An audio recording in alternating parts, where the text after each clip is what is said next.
فكلي واشربي وقري عينا فإما ترين من البشر أحدا فقولي إني نذرت للرحمن صوما.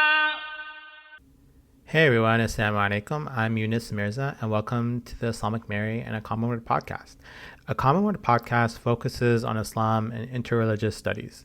It is inspired by the Quranic verse 364, which calls the people of the book to a common word, and the Common Word initiative held in 2007 in Amman, Jordan. It interviews scholars, activists, and practitioners in the realm of bridge building, peace studies, and social justice. Today I speak with Walaa Quisay regarding her recent book, When Only God Can See, The Faith of Muslim Political Prisoners, co-written with Asim Qureshi and published by Pluto Press in April 2024.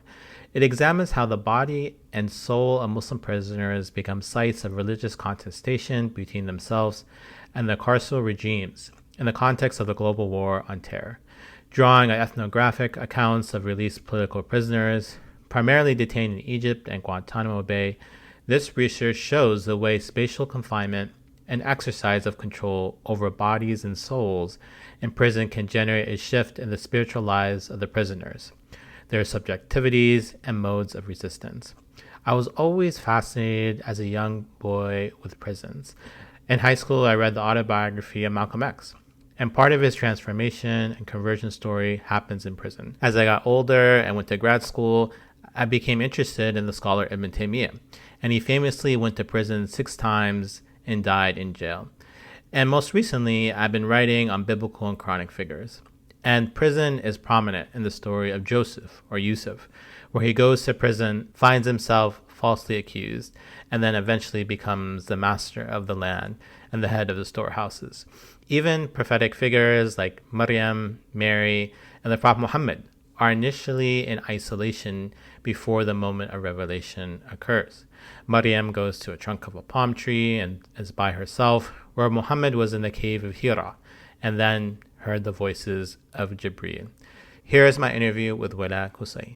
Hey everyone, Assalamu alaikum. Welcome to the Islamic Mary and the A Common Word podcast. So for today, I'm very fortunate to have an interview with Dr. Walaa Quisay. And this interview, we'll be discussing her new book, When Only God Can See, The Faith of Muslim Political Prisoners. So with that, welcome to the show. Thank you so much for having me. So please, Walaa, could you introduce yourself specifically? Can you speak about your spiritual biography? How did it lead you to your academic profile? Thank you so much. Assalamu alaikum to everyone. I guess spiritual biography is an interesting and cool way to put it. But yeah, I think those things kind of inadvertently went hand in hand with one another. So I grew up, and I can imagine a lot of people, a lot of young people going through the events that we are experiencing right now will have the same sort of muddled experiences. But I mean, I grew up remembering the first bombs that were dropped on Iraq and trying to make sense of that. Being surrounded with a particular religious discourse in my family, and then going off to university and experiencing that my version of Islam, or the version of Islam that I grew up with, is just one discourse amongst many, many, many discourses, and sort of having to navigate that and being so committed. And I guess this comes from my upbringing, to not just taking things as they are, but really having to be convinced by a particular version of Islam or a particular argument. So I grew up, I'm Egyptian born, but I didn't grow up in Egypt. I grew up all over. Actually, I went to 10 schools growing up. So we really traveled around a lot. My father is an academic as well. So he was in between institutions growing up. So we really lived everywhere. And he worked on Islamic jurisprudence, Islamic law, and political science. His mentors were women, Dr. Nadia Mustafa, Dr. Muna Abul Fadl. And so I grew up around these really strong female figures, but I was acutely aware that there was a particular narrative that I wasn't always convinced by within sort of my immediate environment. And so when I was 19 at SOAS, a good friend of mine who was one of the students of Nuh Keller introduced me to Rihla. And that's where I started thinking about spiritual retreats. And at the same time, the revolution in Egypt was on its second year, and there was a lot of military violence. And so I was living between these two worlds, one of immense, immense political violence, where my friends were facing bullets, and a particular narrative of Islam that seemed to be more deeply rooted. And so I had to navigate these two worldviews and these two discourses, and I wasn't convinced by either. And that's sort of what started my sort of intellectual and spiritual journey, or sort of where I wanted to kind of search. And so when I went on to do my PhD, it was partly to really unravel and understand the experiences I had, me and the people around me had gone through in Rihla, and sort of understand how to navigate that within the particular circumstances that were going on. And it had to do with the relationship between the space and politics, but also it had to do with the relationship between my own sort of understanding, or my own spiritual journey, and the spiritual journeys of the people I was in Rihla with, and the way they navigated life outside of that particular space. So it really started off there, but there was so much that was going on the outside, that there were so many little pieces of the puzzle I had to sort of think through in my own sort of spiritual and intellectual journey. Oh, that's fascinating. I definitely see that in your work, this connection between religion and politics, faith and spirituality, and the political realities. So that makes a lot of sense to see how you were navigating between meeting with teachers and Sufi sheikhs, but also looking at the world around you and seeing what was going on in Egypt with the revolution as well as the war in Iraq. So could you speak about your recent book, When Only God Can See the Faith of Muslim Political Prisoners? How does it connect with your previous book, Neo-Traditionalism in Islam and the West, Orthodoxy, Spirituality, and Politics? So yeah, I mean, when you see both books, they seem to have come from different worlds, right? One is about neo-traditionalist sheikhs and a kind of political argument for reviving a narrative within the tradition that promotes a sense of stability, political quietness, versus a kind of theology of a carceral theology, in a sense, how prisoners navigate their theological worldviews, or the constraints that they have within that particular context. But there are a few things that kind of continue from this book to that book. I think what was always quite interesting to me on a sort of macro level is how different modalities of state violence, whether it's direct and in your face forms of state violence, or more symbolic but inherent forms of state violence, inform religious production and religious subjectivities. So in the context of neo-traditionalism, you have people escaping all forms of constraints, whether they're political or personal, and how the political and the personal kind of intersect, and the kind of spatial retreat from all of that. And then within the second book, within When Only God Can See, you can see the state engaging in more direct and less symbolic forms of violence. But there are kind of different ways you can kind of see how the state engages in the disciplining of Muslim bodies and Muslim subjectivities. And the second thing that was really fascinating to me in both books is sort of how space informs religious subjectivities, how the form of spatial retreat, how spatial seclusion informs how Muslims understand their religious practices, their religious beliefs, and all of these things. So within the second book, When Only God Can See, I think I tried to do something that was a continuation of what I did in my neo-traditionalism book, which is perhaps to really center the voices of the people. So, in both books, you find that the subjects within these spaces really speaking about their spiritual journeys, their spiritual struggles, their understandings, and the way that they conceive of fiqh within a certain space. So that was something that was really, really central to me, is how we can sort of foreground the voices of the people within these particular spaces. When Only God Can See does not really provide a singular coherent argument.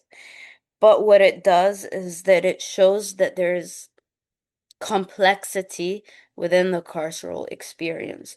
Usually, so I'll give you one example. Usually, when we think about theodicy or the question of suffering, there are several arguments that come out within a Muslim context.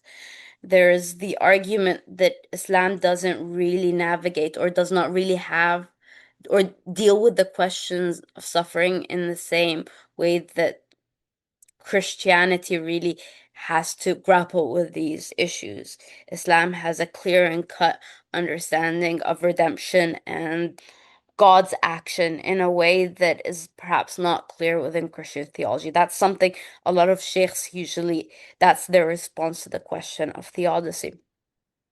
But in the book, when I asked prisoners or former prisoners about their question of suffering and how they conceived of it, you really see that the lived reality informs how people conceive and deal with these texts in a much more living way, rather than just plain answers that could perhaps be found in books of theology, even though books of theology definitely do matter, and I'm not saying that they don't, but there's a direct and kind of lived engagement with these texts.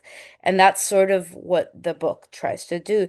It tries to show what we could perhaps think is a clear and cut answer to a lot of the questions or a lot of the issues that are dealt with or could be brought about within fiqh manuals, within Quranic interpretations, within books of Aqidah. And we see the prisoners grapple with them, sometimes reject them at certain points, but come to make peace with them at certain other points. And so, and this is something that I could perhaps talk about later, is usually when we talk about prison theology, especially within the Muslim context, in academic settings, we have two archetypes that come out. We have the Sayyid Qutb archetype and we have the Malcolm X archetype. The Sayyid Qutb archetype in academic literature, and I'm not saying that this is the valid way of looking at it, but within academic literature, it shows how violence can cause violent retribution and a violent and subversive ideology and pathology. So if you torture prisoners, they'll come up with really twisted ways of seeing world and theology, and that will inherently cause radicalization and violence. So that's how, say, the Sayyid Qutb case study is usually presented in academic literature.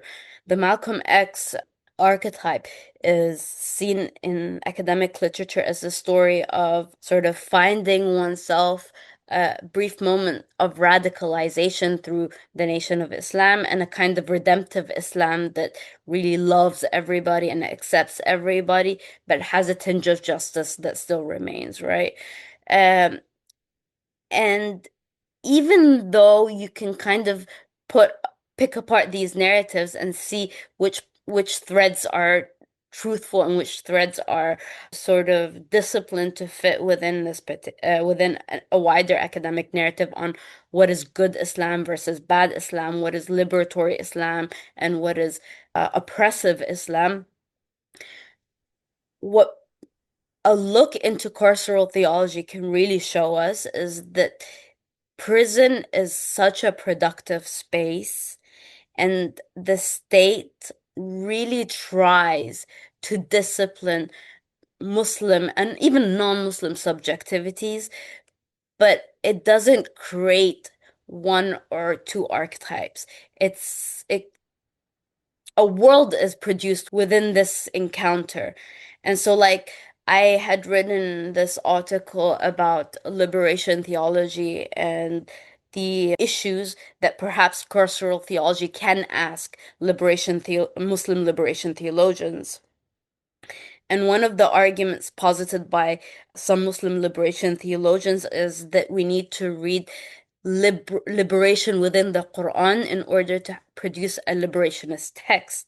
But what the prisoners show us is that, in fact, no, the Quran is something to be grappled with. It's something to be not understood for a while. It's something to be explored for within its own terms, and then things can be produced as a result. You can't go in with the expectation that the Quran will be one way or another in order for liberation to be. And so even this conception of liberation then takes on so many different meanings. And so this complexity within sort of carceral theology is what I was trying, or what I and Asim were trying to posit throughout our work on carceral theology, on prison narratives. Islam is not one thing, it's something that is grappled with, and it becomes a kind of living organism, and it continues to produce. Wow, that's a great point, and I think I found that too when I was reading When Only God Can See, that the voices of the prisoners were very were very involved and highlighted, and you could feel their hopes and dreams and pain and suffering. And you're right. I think in my own reading of theodicy in the Islamic tradition, we often go to some of the great theologians like Ibn Taymiyyah or Ghazali, but we don't always hear from the everyday normal person on the ground, and especially we don't hear from prisoners. Thanks for making that more clear. So could you now walk us through the book? What are the various chapters, sections? How did you put this together? And then what was your central conclusion? So the way that Asim and I wanted to sort of start the book is go through a kind of life cycle of detention and explore the many sites of incarceration. Initially, when we started thinking about the book, it was like a few interesting issues came up for us on in our own separate works. He was working in Guantanamo, I was working in Egypt, and we were sharing different questions that came up, particularly about fiqh and how different sites of incarceration produce different theory rulings, different practices, different understandings of how, or even bodily performances. But when we really started to dig a bit deeper and ask questions directly to prisoners, what became really abundantly clear for both of us is that you can't really separate the fiqh question from the question of why practice to begin with. Why continue these bodily performances? Why continue doing Islam at all in prison? And the easy answer is a lot of these prisoners are practicing, believing people, and they will continue to be practicing and believing people. But practice and belief are a choice, and that's a choice people continue to make even when it's difficult. So within the life cycle of detention, we had to really start from the moment of custody or capture in order to show or to pinpoint the trauma that then really makes no or like shapes or begins the whole experience of incarceration. That moment of trauma becomes really, really defining for many people. For some, they throw themselves into prayer, and for others, they can't remember a word of a single dua, a single thing that they can think of. I remember interviewing Dr. Ula al-Qaradawi, the daughter of Sheikh Yusuf al-Qaradawi, about her incarceration. And she just said it blankly. I couldn't remember a single dua. I tried to remember Quran. I couldn't do it. There was nothing. My mind was erased. So moments of trauma can kind of lead people to that point of like not being incapacitated in that way. And that incapacitation then kind of liberation from that incapacitation is a kind of reclaiming yourself within that particular space. And so the moment of capture becomes a way of outlining the trauma, but also outlining the spatial constraints in which the performances either become difficult or people have to contend with practices within these spatial constraints. And then we go into the fiqh of it all, particularly within the second chapter, talk about the prayer of prisoners, and we outline the different key questions that come up. Some of them are questions that you could potentially imagine, like how do we pray when we don't have access to water, or when we don't even have access to tayammum? What happens then? What about the spatial constraints? So the actual fiqh of it all. And then the third chapter, we call it the Ummah of Prisoners. And I think Guantanamo was an interesting case where they called their study circles Jamiat Yusuf. And so the story of Sayyidina Yusuf or Joseph becomes super central to this communal making. But again, community is fraught because the prison authorities is will always be super aware of the power community holds. And so it will continuously need to break that sense of solidarity in order to control the prison population. And so that becomes a super central question. And so you do have the issue of solitary confinement that goes into the question of community and communal Islam. And this is always a story that I will tell. Like, it's one of the things that I found super powerful. And it's something that I found in the case of Egypt and Guantanamo, but within also other prison contexts that I've interviewed people in, but don't write in this particular book. So, in cases where people want to pray communally, and they're put in solitary cells, what you often find is that the prisoners using sound in order to organize themselves in communal prayer. So, in many cases, the prisoners will try to talk to each other through the walls in order to stand in a particular way, in order to create a sense of communal prayer. And sometimes people do that in Jum'ah prayers, where there's a lot of debate as to whether the prisoner needs to pray Jum'ah prayers or not. And then there are people who say that this is not a valid way of praying. So this becomes a very, very important sort of way people organize, where they try to create a straight line as best as they can through the power of sound through the walls, and try to pray communally. The fourth chapter is belief crisis and the Quran, and this deals directly with the issue of theodicy, which becomes a very, very central question. And the Quran becomes super central to the question of theodicy, because the Quran becomes a living text where the prisoners converse with and try to navigate their tribulation through their questioning of the Quran and their engagement with the Quran. with the knowledge that the physical copy of the Quran is not always available to prisoners. And so there are different ways prisoners try to keep their connection with the Quran alive, even when they do not have physical or banned or are banned from keeping physical copies of the Quran.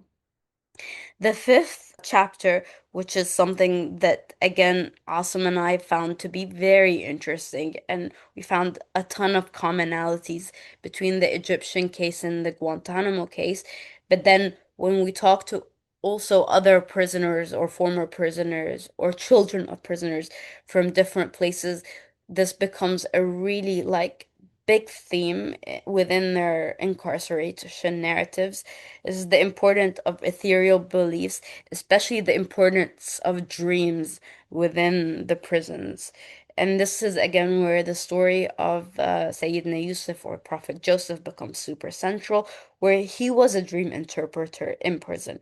And so they have to, or there's an understanding that dreams are something that is divinely gifted to the prison population or to the prisoner for many reasons. It could be a premonition that God is trying to tell them something. It's a way that they feel that they're connected outside and they're humanized in the sense that this isn't the only reality. The prison reality is not the only reality that they live in. So dreams really serves a myriad of like spiritual functions. Jinn and black magic is an interesting one. It's also a more fraught because there are a lot of things that prisoners will tell you they know to be true, but there are a lot of other things that prisoners will tell you were not true, but were believed to be true by the prison population. Or sometimes the prison authorities try to pretend that certain things were haunted in order to sort of control the different beliefs of prisoners. Indeed, like the authorities in Guantanamo tried to simulate black magic and possessions in order to terrify prisoners, and some people believed it, some people didn't. Similarly, something like that also happened in Egypt, where the prison authorities tried to pretend that the prison was haunted. But then there are other stories that kind of make you think. So one of the stories that came up within the question of jinn and possession is one of the prison complexes was built on a desert site. And it's widely believed that the jinn inhabit deserts. And so there was a story within that one of my interlocutors had mentioned was that the jinn within the prison were trying to drive the prisoners away. That there was a kind of moment of humanity where he said they didn't know that we couldn't leave. They thought we were taking over their homes, but we were forced here. We couldn't leave. And so that was a moment that I felt was really kind of powerful to me. And the last two chapters were about torture and resistance. The torture chapter was really tough for me to write. In my interviews, I tried to avoid asking people directly about the questions of torture, even though this was all over my interviews. People talked about torture a lot. And you can tell a lot about the, the experiences of prisoners through what they choose to talk about and what they hint at. But whenever people hinted at torture, I wouldn't go and kind of probe them into answering more questions because I didn't see that it was necessary to re-traumatize them. So for me, the majority of what I wrote about in terms of torture came from reports that were already out there, just because I didn't want to have to ask people about their experiences with torture. And the last thing, faith and resistance, we talked a lot about hunger strikes. I have another article which is just dedicated to the question of hunger strikes and the fiqhi debates regarding hunger strikes, and especially in the prison context. And then we looked at resistance strategies. I think Guantanamo had a really fascinating sort of debate as to whether they would opt for hunger strike or different types of resistance. A lot of them actually adapted some of the strategies from Ireland, where, the funny thing is they threw their own feces at the guards. And that's something that came straight from Ireland. So people were had that debate as to whether or not it was important for, or whether we should hurt ourselves by putting ourselves through hunger, or we should use our bodies less and use something else as a kind of active form of resistance in a way.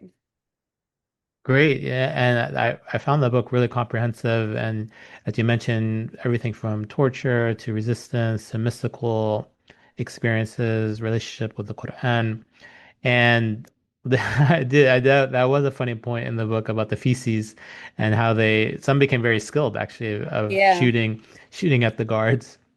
And the small acts of resistance and build up over time and maybe a source of empowerment for the prisoners. So I'm really interested in these two sites of Guantanamo and Egypt. And arguably, someone could say you could write one book about the Egyptian prisons and another about Guantanamo. But I was fascinated at how you connected both of these experiences and locations, and what was similar and different between those two, and why even put them in the same book. So whenever you talk to a former prisoner from Guantanamo, it seems to me the question that always preoccupies their mind, and you can see that from Omar's introduction in the book, which I find that forward between Omar and Layla to be really, really just like very touching. But the question that preoccupies them is the question of how do you sort of make sense of a Muslim sort of betraying you in that way? And so because a lot of the people that were imprisoned in Guantanamo had to navigate that through the fact that they were sold by Muslims to the Americans, right? They had to navigate that sense of betrayal. But they always asked that question to the Egyptians, like, you were n not only betrayed by Muslims like you were imprisoned by Muslims like you were tortured by Muslims like you were prevented from prayer by Muslims like you. How did you navigate that betrayal?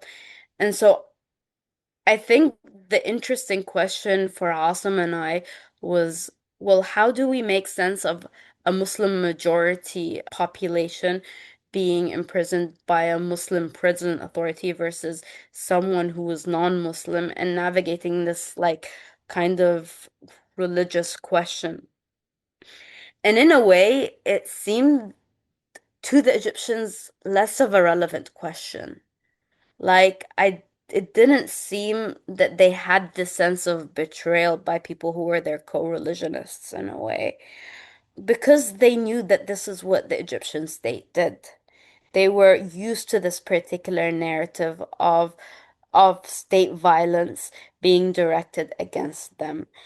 But there were interesting ways that the prison authorities within the Egyptian context tried to religionize, I guess, their particular methods of torture, their particular methods of repression.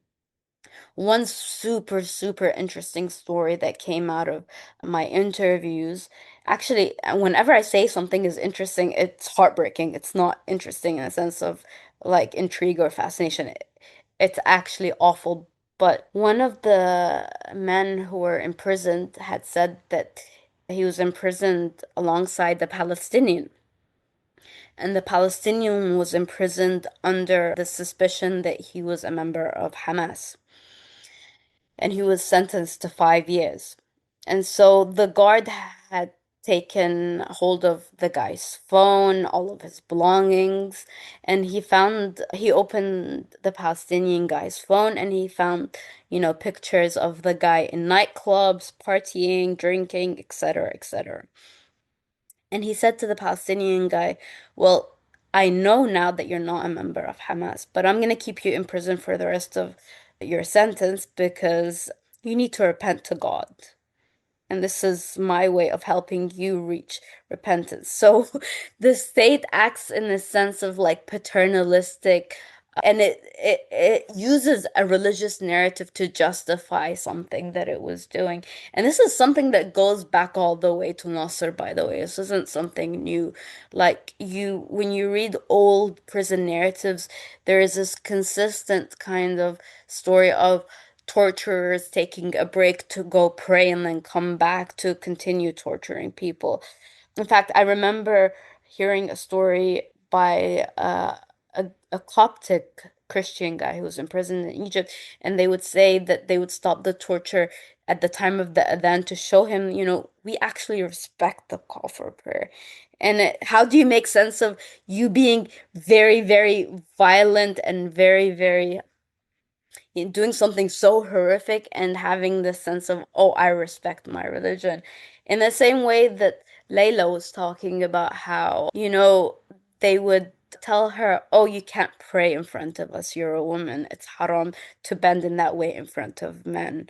So you're not allowed to do that. And so there are just interesting ways in the Egyptian context in which religion is used.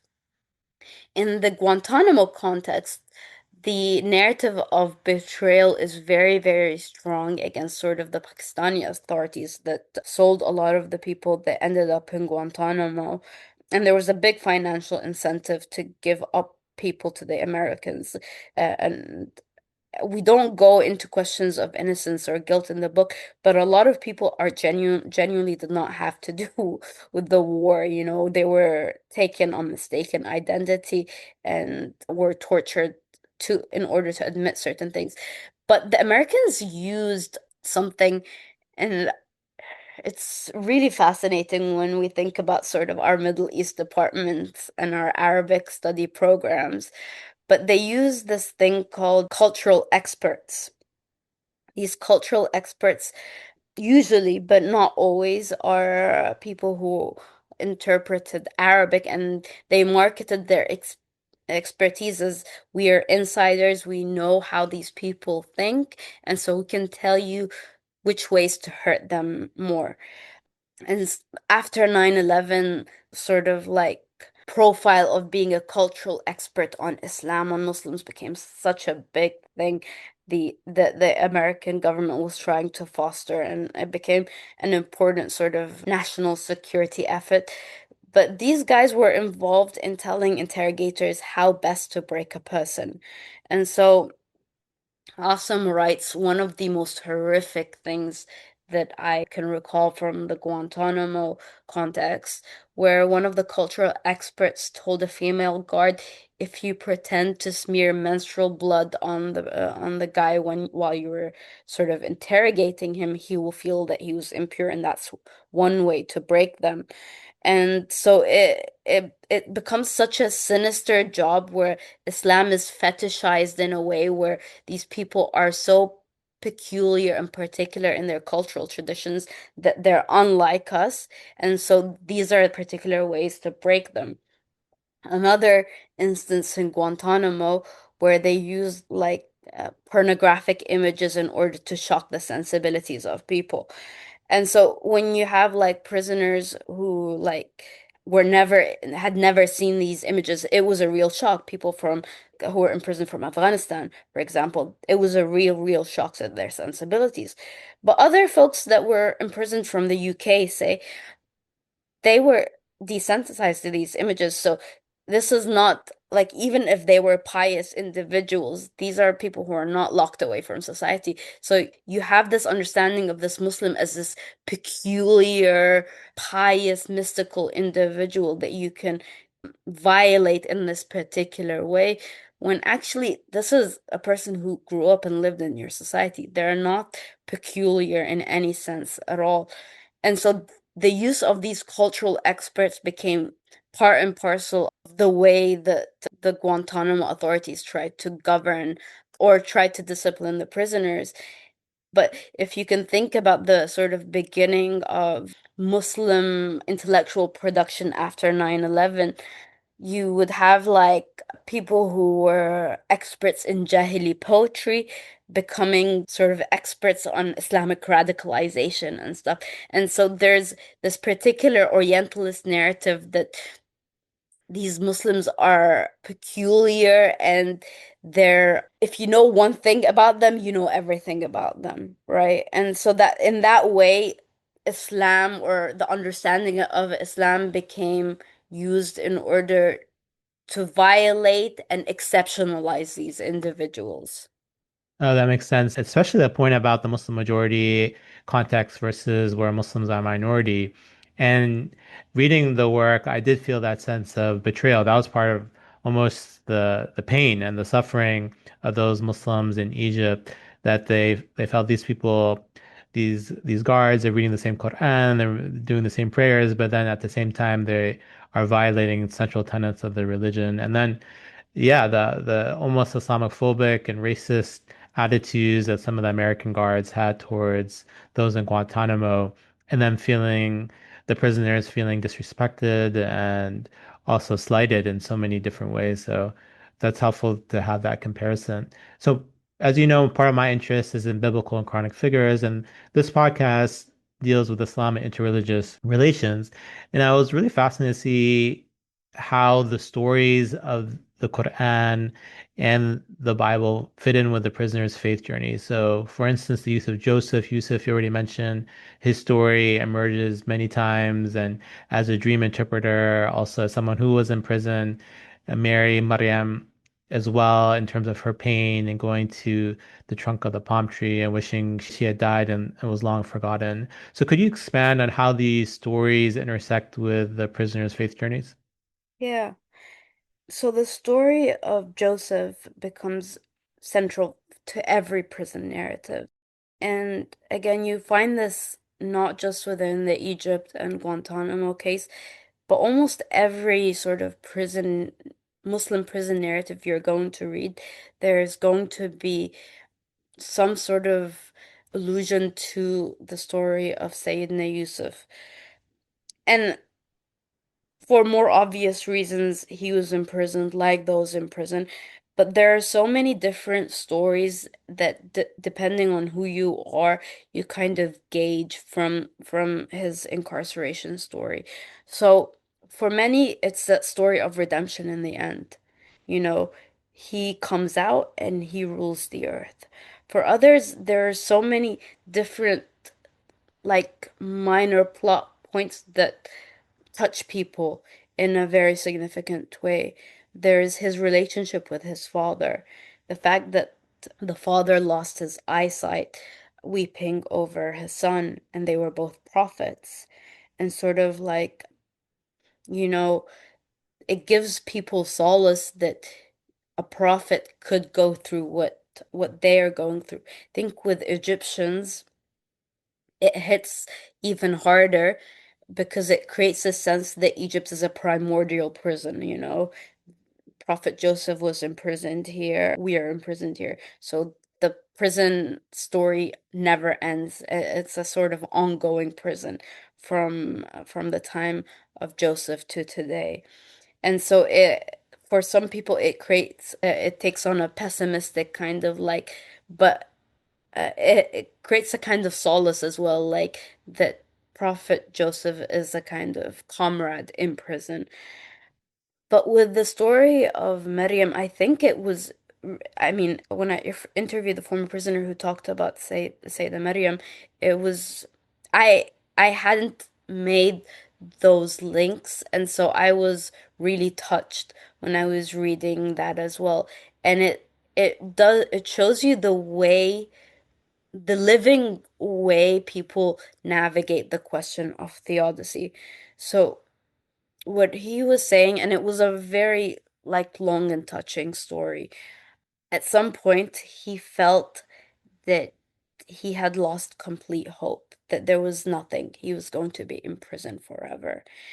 And so the story of Sayyida Maryam kind of came to him in a sense that he was fighting with his own mind. He was fighting with his own thoughts. He said that God recognized that she had a suicidal thought, and that in of itself didn't mean that she gave up on believing in God's mercy and God's power. And in fact, God gave her solace.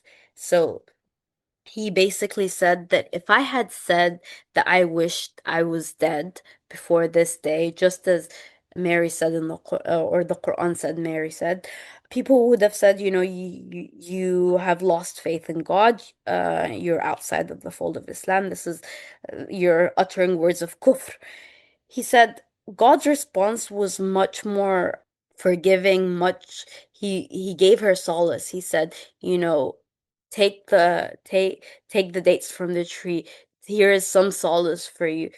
And but you have to go through these pains. And the way that he connected that to her was in a sense that he had to go through what he's going through in order to come out the other side. And so this was one of the many ways I found that theodicy is not something that is just an an intellectual exercise. It's something that people navigate and people struggle with in order to reach the answers that speak to the tribulation that God puts them through. And in that sense, the dialogue with the Quran becomes a very living thing. It becomes a back and forth that the prisoners experience. Yeah, that was one of the many things that was very, very striking to me. I think another interesting thing that came up was one of the prisoners was a Christian woman that was imprisoned for sort of falling in love with a Muslim man, and she was a believing Christian woman, and there was a dialogue between her and one of the female prisoners about theodicy and God and why God lets this happen. And these sort of interfaith experiences exist in a very interesting way where when the violence of the state kind of neutralizes everyone's power, it creates inadvertently this democratic, in a way, free flow of debate and conversation that you wouldn't really find outside of that. Someone had said this to me once. In a way, the prison in our society is the freest place where you can talk about questions that you would never dare to talk about outside of prisons because of the surveillance of the state, because of the power structures that criminalize or outlaws certain conversations. And so, yes, prisoners do have regulatory and even like punitive ways of dealing with blasphemy within their spaces, but in a way, it's the freest place you can talk about because no one has power. And when no one has power, and when everyone is already punished in perpetuity, you can really say and do whatever you want. And so it really does become the freest place you can speak your mind. That's super fascinating, and I can see how those stories connect with the prisoners, as you mentioned, Yusuf and Joseph. That story, the idea of redemption, of being released from prison. It's almost things have been flipped, that he was the lowest of the low, powerless, and then eventually he becomes the master of the land. And then Mary, Maryam, also being very raw and open about her emotions and feelings and describing her state, and then being rewarded and heard by God. And that's a fascinating point also about this democratic space. I didn't think about it that way, but I could see how the prisons could be a space of interfaith or interreligious solidarity where everyone's experiencing the same pain and suffering and circumstances. So they may connect in unique ways. So, what would you say are the implications of the book for the wider field? Would you say that prisoners' faith journeys are neglected in scholarship? And you mentioned this already, I think, and maybe you could even expand on it, on the idea of theodicy, that you mentioned earlier that in terms of Islamic theodicy, people maybe immediately go to the work of theologians and the classics. But I think you're making a profound argument here that we need to look at the faith of everyday Muslims, as specifically those of prisoners. So it's really difficult because as free as we think the academic space is, there are certain narratives of Muslims that are allowed to be amplified and others that are not. And so when we think about Muslims in prison, we have to really we have to really think or we have to really understand that the narratives or that our sort of contemporary field still survives under the shadow of the war on terror. And even though we have been able to break the binary of the good Muslim versus bad Muslim, there are still certain orthodoxies within the field that are very, very difficult to sort of break. And so, one small example, when we think about Salafi Islam, we think about it in the classification. I forget the name of the scholar, but you have the classification of the Salafiyya Jihadiyya, the Sahwa, and the Madkhali, right? That's the typical. But when you actually delve into prison narratives, you see a wider scope of what people think Salafism means, that if we were to outline it as it is, you might be called an apologist. For example, different scholars who could be called Salafi or have called themselves Salafi. Abdullah al-Hamid in Saudi Arabia, who died in prison. Jawdat Saeed. Those two are, take the Salafi argument, which could sometimes be considered very revisionist in its historical understanding, but all ideological points of view are revisionist in one way or another. But they take it to pacifist forms, right? There are other narratives that take it to other places.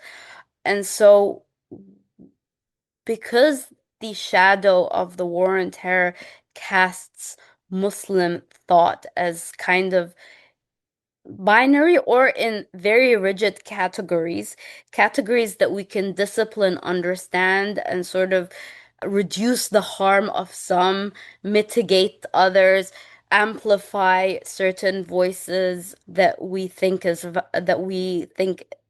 not perhaps not valid, but helpful to society, take away other voices. There is a kind of political underpinning or a policy implication to the way we always study Islam. And so that sort of prevents us from having a real honest understanding or, yeah, understanding or study of Muslim thought in the way that it's supposed to be studied, or giving it the depth that we perhaps give other religious traditions. And so that's one thing about it. The other thing, and this is something that I've said often, and it's something that really prompted my work on prisons. Well, it's one of the things that prompted my work on prisons is that the vast majority of Muslim intellectual thought in from the early modern period to the present has been impacted by incarceration in one way or another. Most Muslim thinkers have been to prison or have been under the threat of incarceration or have been under threat of state violence or have had people close to them go to prison.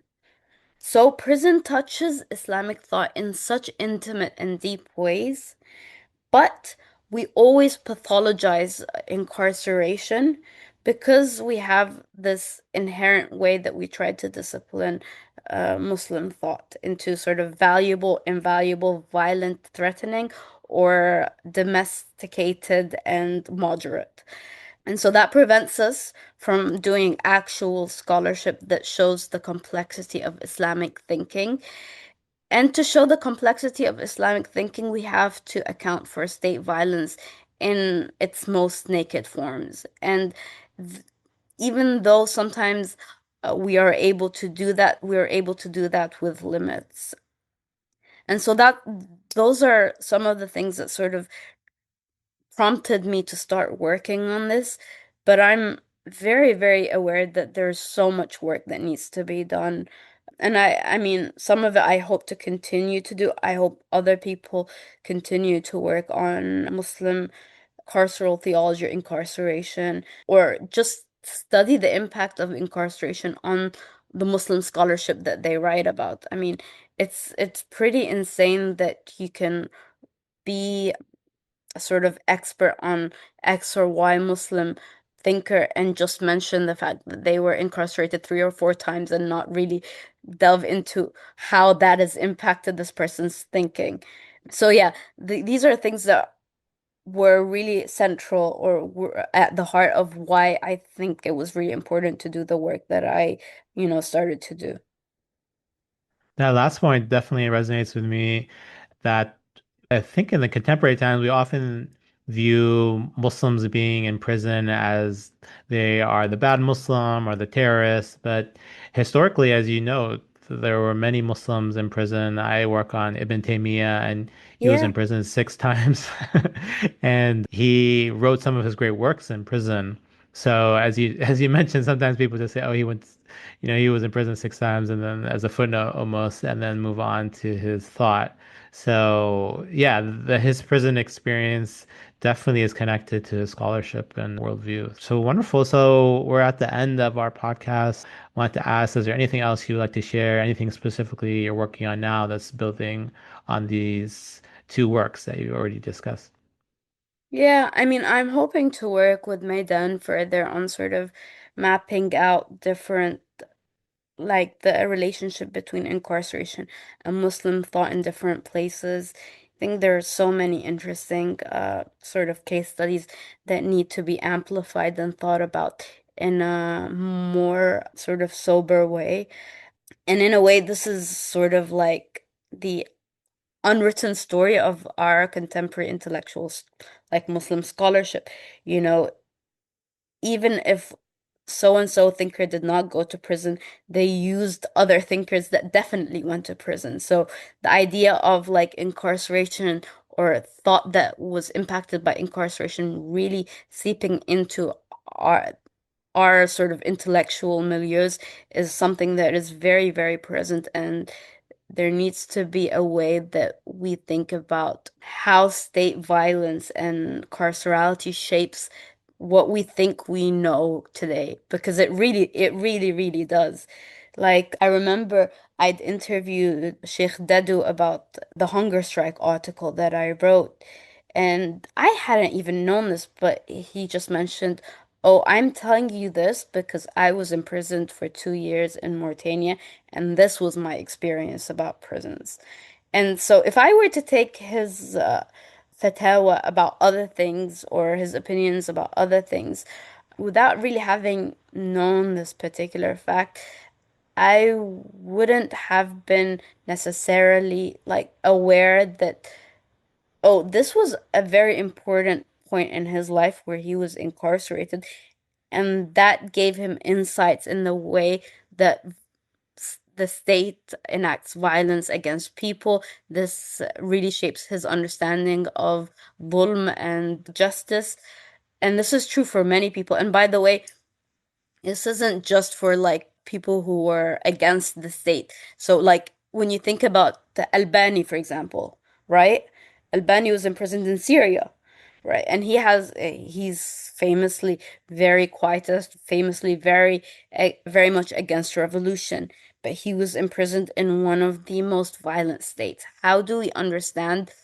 And he wrote a lot of his his commentary in prison as well in Syria. So how do we understand this very maybe, I mean, I'm sure people have written about it, but this very important point in Albani's life where he was imprisoned in one of the most violent carceral states. So it's a very big story, and I really hope more people also take up this particular theme, and I really hope that in the future we see people really doing sophisticated work on this. No, I agree. And I think sometimes academics in the West, that many of them haven't been to prison or haven't been in that space, so they overlook that. But where, like you're saying, the many Muslim scholars in the contemporary world or even the classical medieval one, the prison experience was central and influenced the rest of their work. So Yeah, with that, thanks so much for thank you this very much. opportunity, and I look forward to being in touch. I appreciate it. Thank you. And that was my interview with Walaa Quisay. So many things stood out to me in that interview. First, the idea of theodicy, or why does pain and suffering happen in the world, and what is God's role within it? So many of the discussion of theodicy is of classical Islamic scholars, whether that of Ibn Taymiyyah and Al-Ghazali. We read the thoughts of these theologians to try to better understand God's purpose on earth. However, Walaa changes the discourse on theodicy and looks at the everyday person, in particular, the lived experience of prisoners. As she discusses, their lived experiences influences how they understand God and his role within the world. When we look at future studies of theodicy, we need to understand how people experience this on the ground and not simply an intellectual and elite discourse. Secondly, the idea of the prison experience. So many Islamic scholars and Muslim activists from Malcolm X to Ibn Taymiyyah were in prison, and they spent years often in that space, wrote profound books, and also transformed in so many ways. Many times in Islamic scholarship, we look at these prison experiences as simply a footnote. However, they were deeply transformative, and they influenced how the individual looked upon themselves, their relationship with God, and the world around them. Many of these Islamic scholars were activists in the sense that they challenged the structures of their society, which led them to be confined, disciplined, and even tortured. The prison experience is part of the Islamic experience, and to better understand Muslims and Islamic society, we have to do more work in that space. And lastly, what fascinated me was how the stories of biblical or Quranic figures merge with the characters within the book. Many of the figures inside the book cite the story of Joseph, of Yusuf, how he was sold into slavery, eventually went to prison, but then was released. He eventually became the master of the storehouses. He even became more stronger and powerful than his brothers, who got rid of him and threw him in the bottom of the well. The story of Yusuf, of Joseph, is a story of going to the bottom of society, whether at the bottom of the well, of slavery, in prison, and eventually rising with the grace of God. We also see the importance of the story of Mary and Maryam, that many of the figures identify with her pain and suffering, that she is someone who expresses her faith, but at the same time notes that she wished she had died and was long forgotten. Many of those in the book identify with the struggle, that they can be a faithful person while at the same time express their suffering and misery. Eventually, they believe that the grace of God will emerge and that they will be redeemed and taken out of their pain. The stories of these biblical and Quranic figures give these prisoners hope and inspiration and belief in the future. Thank you once again for listening to the Islamic Mary and a Common Word podcast. You can order my book, The Islamic Mary, Maryam Through the Centuries, which has been out for a couple of months. You could subscribe to this podcast on Apple, Spotify, and YouTube. You can encourage your friends, students, and colleagues to listen to this podcast. I've been assigning several of the episodes to my various classes, and the students have found them beneficial. There are now over 10 episodes of the Common Word podcast and over 80 of the Islamic Mary. You can listen to those, go back into our library, and see episodes regarding interviews, Quranic commentary, and monologues. You can review this podcast. Reviewing the podcast helps other people find it and encourages them to listen to it. And you can visit my website and join my newsletter, where you'll learn more about various events regarding the Common Word podcast, the Islamic Mary book tour, as well as free giveaways, blogs, and other relevant information. Thanks once again, and take care.